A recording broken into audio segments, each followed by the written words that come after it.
राज करता राजा त्रिलोचन तुझ्या पवित्र आणि पूज्य चरणी साष्टांग प्रणाम करतोय। अज्ञान अतिविराट घटने ज्ञानार्जन शलाकया चक्षुरुन मेलेन तस्मै श्री गुरुवे नमः। ज्या त्यातून अंधकाराचा नाश करून ज्या माझ्या गुरुदेवतेनं ज्ञानरूपी प्रकाशाच्या नेत्रासमोर उभा राहिला त्याही माझ्या गुरुदेवतेला राजा त्रिलोचनचा प्रणाम। हे भगवान ज्याला आकार नाही ज्याला उकार नाही परंतु तो साक्षात परमेश्वर आहे। विवेक बुद्धीने शिरंतन जो संवाद देतोय असा तो निर्गुण निराकार आहे। अज्ञानाचा नाश करून प्रत्येक माणसाच्या जीवनात ज्ञानरूपी ज्योत पेटवणारा भगवान तुझ्या गुणाचा गुणगान गाण्यासाठी जिथं सहस्रमुखी शेष थकला तिथं माझ्यासारखे एका जीवात्म्याची काय कथाय लक्ष तवऱ्याशी होती फिरून पितृदेवतेने राज्य सांभाळलं। पण ज्या माझ्या देव शिवशंकराची भक्ती केली त्याच देवाला प्रसन्न करून या काशीचा काही भाग म्हणजे हे शिवचक्र पूजेचं कारण तोच माझा देव शिवचक्र रूपानं प्रस्थापित झाला। ज्या तीर्थाचा लाभ अनेक भावी घेण्यासाठी येत आहे याला कारण माझी पितृदेवता होय आणि त्या क्षणापासून या जनतेचा मी सांभाळ करतोय। पण हा सांभाळ करत असताना माझ्या लाख बांधवांना एकच सांगायचंय माणसाचं हिरे आपल्या हाती आहे। माणसाचं जीवन आहे सुखदुःखाच्या धाग्याद्वारे विणलंय। सुख आलं म्हणून माणसानं कधीही हुरळून जाऊ नये आणि दुःख आलं म्हणून माणसानं कधीही खचून जाऊ नये। माणसाच्या जीवनात कितीही प्रसंग झाले तरी माणसानं असत्याचे आचरण करू नये। या जगात तो सत्यानं वागला ज्यानं सत्याची कास धरली नक्कीच त्यानं आपलं जीवन सार्थकी घडविलं। म्हणूनच मला चनाला एकच सांगायचंय सत्यानं वागा। सत्यानं वागलं तर नक्कीच या सत्यमेव जयते।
याच्या मुळाशी कारण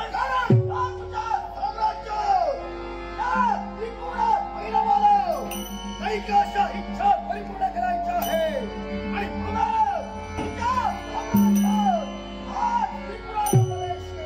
हे त्रिकूर। अरे या पुण्य क्षेत्रात याच्यापूर्वी अनेक जणांचं आगमन झालं अनेकाच्या इच्छाही इथं पूर्ण झाल्या। ज्या ज्या माणसाचं किंवा ज्या ज्या व्यक्तीचं आगमन झाल्यानंतर त्याची अपेक्षा जी असेल ती तर नक्कीच पूर्ण होत आहे। पण याचा अर्थ सावधगिरीचा इशारा देणं हा होत नाही। मग अशी काय तुझी अपेक्षा आहे आणि त्या अपेक्षेनं माझ्यापर्यंत आपलं आगमन उद्देश आहे तो उद्देश सरकार आज करण्यात दखल गेला नक्की तू सावध असशील माझं उद्दिष्ट नाही का आज करण्यावर मात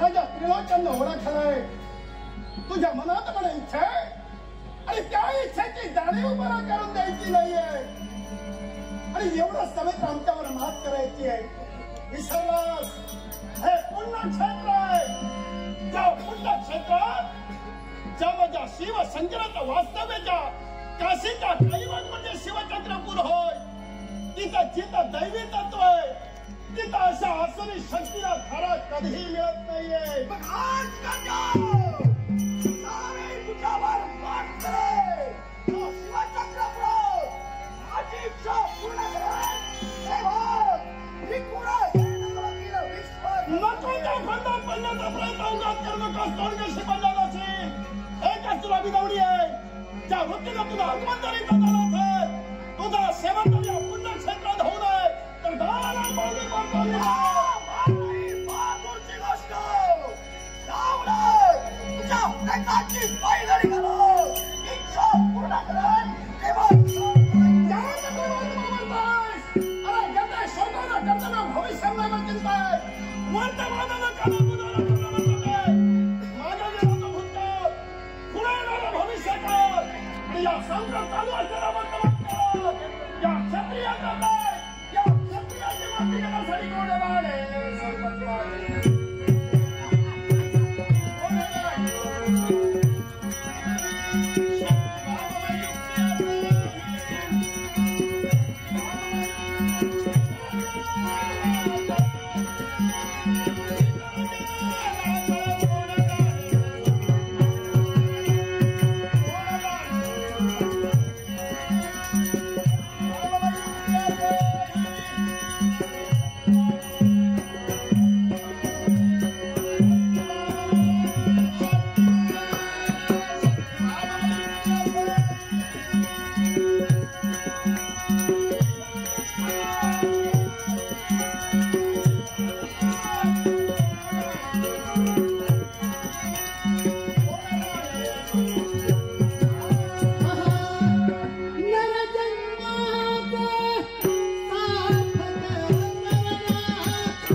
बायकोपेक्षा यावेळी मला वेळ लावते पण नाही यावेळी लावते ती माफ नको आणि जोवर माझा जिजाजी शांत होत नाही तोपर्यंत मला पूर्ण करायचे आणि म्हणूनच मला माझा वक्तव्य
कोणतं कारण?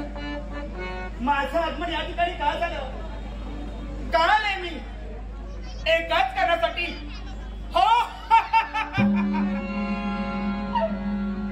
राजकन्याचा शेवट आम्हाला करायचा आहे, त्याचा संसार उद्ध्वस्त आम्हाला करायचा आहे. मग राजकन्याची येण्याची चाहूल याच ठिकाणी लागली आणि म्हणूनच तर हा एकांतवास मी स्वीकारलाय. नाटेस तो आमचे मित्र. अरे प्रत्येक बंधूचं कर्तव्य काय असतं? आपल्या भगिनीचं रक्षण करावं हे प्रत्येक भगिनीचं बंधूचं कर्तव्य असतं. मग आज माझ्या जीवनात हा भक्षण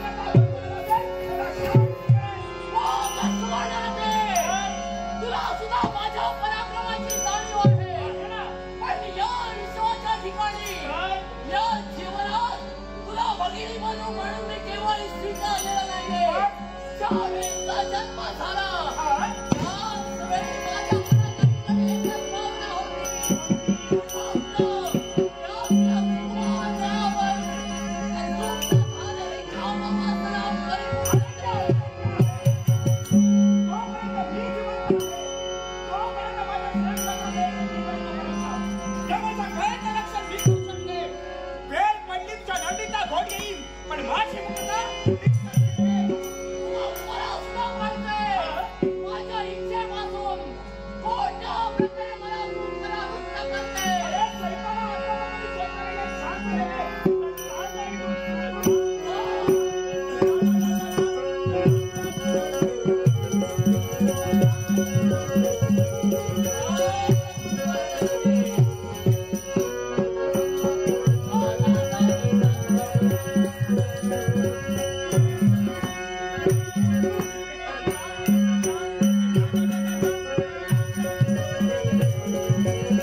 आपल्या अपेक्षा पूर्ण करण्याचा प्रयत्न केला.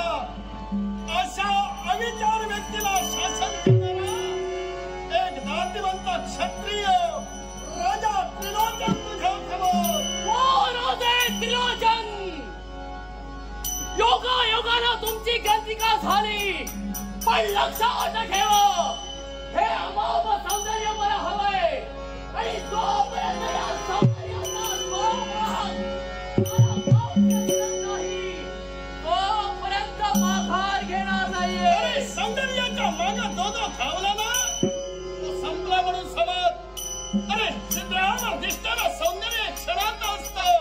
ज्यानं मनाच्या सौंदर्याचा विचार केला तो त्या जीवनात आपला जीवन सार्थकी करू शकतोय. पण माझी वृत्ती कशी आहे ते माझ्या दृष्टीत पडलं आणि ते मला हवं असं वाटतं त्याचपर्यंत मी होणार. तेव्हा जर का तुम्ही माझ्या मार्गात उभा नसाल तर तुमचा सुद्धा विचार मी करणार नाहीये. अरे ज्या राजकारण्यानं तुझा मार्ग रोखला, अरे जिथं जिथं विचार जिथं अत्याचाराला आळा घालणं एक नाट्यवंत योद्धा म्हणून बनवलेलं या पिढीला तुझा सेवा. अवंतरीचे हळवे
माझ्या देवानं एवढं सवय तर त्यात देवानं तुझ्याही मागं कृपा असल्यामुळे हे संकट दूर झाले. पण एक सूचना करतोय. कोणती बरं? जास्त वेळ थांबू नकोस. का हो? त्याला कारण आहे. कोणतं कारण? अगं तुझ्यावर तो प्रसंग उभा राहिला याची जाणीव तुझ्या घरच्या अपतेष्टांना माहीत नसेल. बिचारे आईबाप आपल्या मुलाच्या आठवणीनं किंवा एक सारखे विचार करून कधी आपली मुलं आपल्या घरी येतात असं वाटतंय. अर्थात जास्त वेळ न थांबता जन्म देणार रडायचं होतं तेवढी रडली नाही. आता कारणीभूत तुम्ही हो म्हणजे असं माझ्या ध्यानी आलं. काय? माझी चूक मला कळली. कोणाबरोबर? म्हणजे मला वाटलं तो तुमच्यावर जबरदस्ती करतो म्हणजे तुमचं ठरलं. नाही नाही नाही, मी त्याला ओळखत सुद्धा नाही हो. पण जर तुझ्यावर आज हे संकट होतं तर संकट मी दूर केलं आणि कारणीभूत माझ्या साम्राज्यात तुला ठेवेल की जेणेकरून तुझ्या मायेचं कोणी नाही.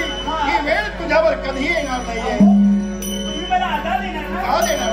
हे मुखात शब्द तुमचे साहजिकच. म्हणजे समजलं ना मला. तुम्ही माझे कोण आहे?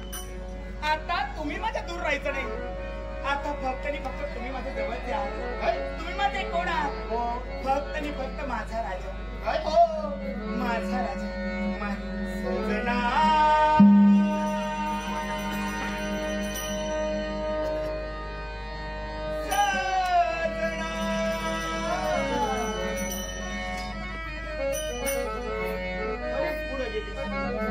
मी आधार म्हटलंय. असं असताना कोणते शब्द बाहेर करते?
काय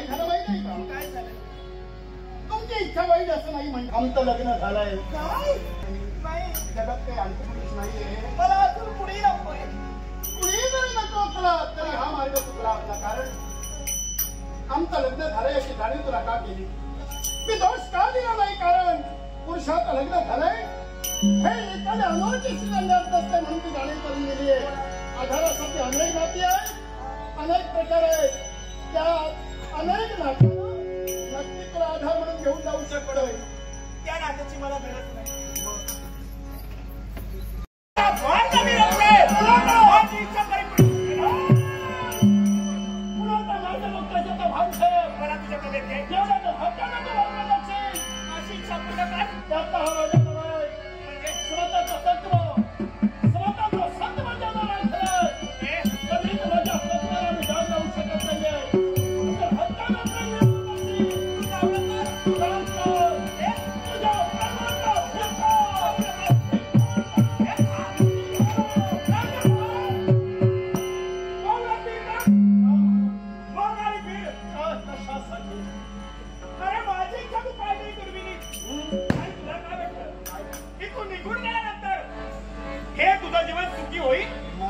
तू समाधानी राहू शकतोस का? नक्कीच मी समाधानी आहे. नाही आणि समाधानीत राहणार. अरे देव तुला तू मी अरे आता पण तू चुकत होतास.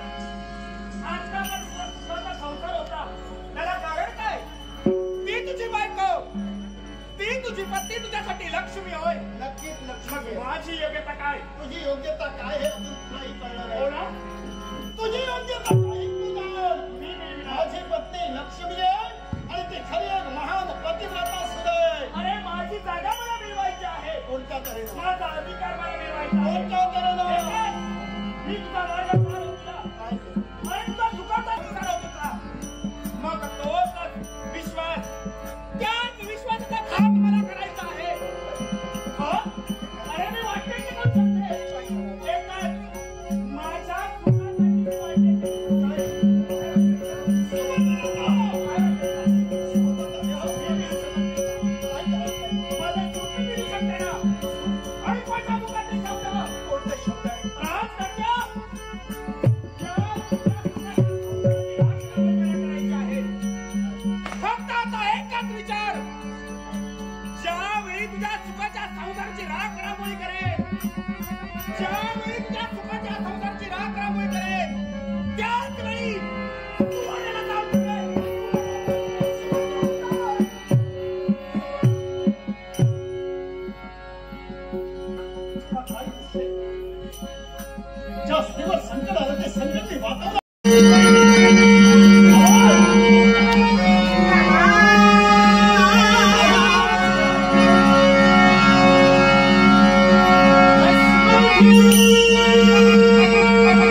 म्हणजे तुझी ज्या स्त्रीनं माझ्यावर नको काळ घेतला ती सुद्धा तुझी व्यक्ती म्हणजे या दोघांनी एकमेकावर जबरदस्ती करण्याचं नाटक केलं का तर राजकारणाचा यावा ही माणुसकीचा धर्म राखला आणि केवळ पुरुषाच्या मागे खरा हात कुणाचा असतो तो खऱ्या पतिव्रतेचा म्हणजे स्त्रीचा पातिव्रता नाही दूर करावं म्हणून जरा तेरा नाव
स्मरता हरि हर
उत्तम तू पाहिले मग पहा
सगळ्या जगाचा हित तुम्ही केल्यात आता माझ्यासाठी याकच करा. काय करू काय ते सांगा. माका तर यो भार सहन जाणार नाही. म्हणजे इथं राहणार नाही तू.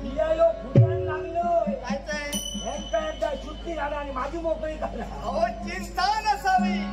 यांना शुद्धीवर आणण्यासाठी मी तत्पर आहे. हे नारायण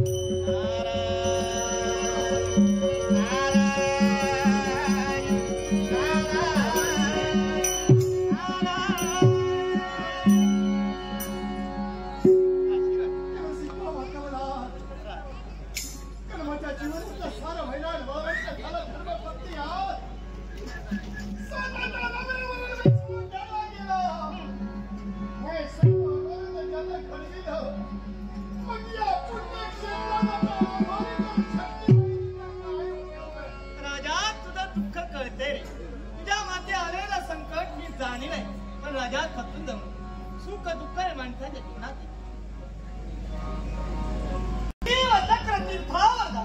फक्त तिथपर्यंत तू जाण्याचं कर्तव्य कर. तुला काय ठरवायचं नाही आम्ही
योग्य न्याय मिळाला की नाही?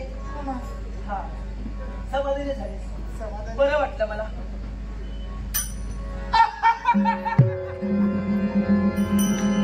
समाधान माझं झालं ना.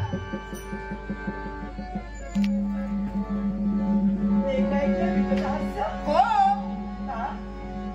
तुझ्या नवऱ्यावरती तुझा विश्वास होता का? विश्वास होता? विश्वासघात झाला.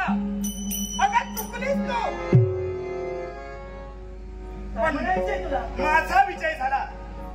माझा हेतू साध्य झाला. अगं मी का केलं? हे फक्त मी नाट्य निर्माण केलं. म्हणजे तुमचा संसार आम्हाला उद्ध्वस्त करायचा होता. आमचं चांगलं परिपूर्ण झालं. म्हणजे हेतू कुमांड रचला. ती माझ्या पतिमय परमेश्वराची आणि माझी ताटातूट करण्यासाठी. अगं तुझा नवरा तसा नाही. खरं त्याला माझी मुक्तता केली. कुठं सांगितलंस हो का? ना. तेव्हा समान असताना माझ्या नवऱ्याने संशय घेतला. मग? तो फक्त माझ्या जन्मातून स्पर्श करून म्हणे, सारखी मनातील इच्छा परिपूर्ण झाल्यावर हसते. ती माझ्या नवऱ्याची ताटातून घेतली. नाही गं बाई, मला काय मिळवायचं तुला? हेतू साध्य करायचा आहे. मी त्याचं वचन मला सत्य करायचं आहे. त्याचं वचन तुझ्या संसाराची राख राबवी मला काय? आता तुझा शेवट. तुझा जीवन सुद्धा मला उद्ध्वस्त करायचं आहे.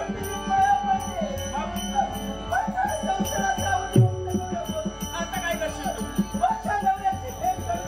नाही. आता या ठिकाणी तू एकटी आहेस. आता तू माझं काही करू शकत नाही.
दाखविलेल्या मार्गानुसारच हा त्रिकूट भैरव वाचतोय. आकाशा लक्षात ठेवणे माझा विनय.